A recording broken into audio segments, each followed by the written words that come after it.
Hello guys, welcome to my YouTube channel and welcome to another simple tutorial video for PC. And today I'm going to show you how you can update your drivers for Windows PCs, and it is applicable for Windows 10 and also Windows 11. So without any delay, let's start our video. First of all, go to your search button and search here Device Manager.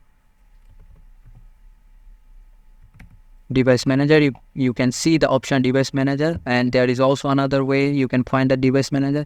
Just right click your start button and you can see the option Device Manager. Click that option and here you can see all the drives on your PC. So simply update the driver. Click the driver that you want to update. For example, this driver display adapter. Just click the arrow button and here is the driver, and right click the driver. You can see the updated driver version. Click that and here is the option search automatically for updated driver software. Click that option and you can see it will automatically search for the updated driver. As you can see, the base driver for your device is already installed, so this is the updated driver I'm using right now. And now close it.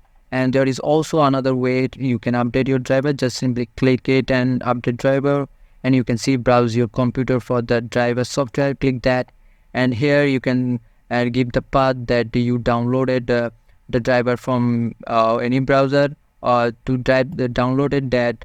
Just copy this name and search it on the Google and download and give the part of the downloaded file.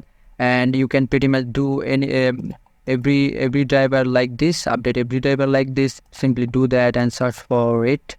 And this is the video. I hope this video helps you, and feel free to subscribe my channel, and I will see you guys on the next one.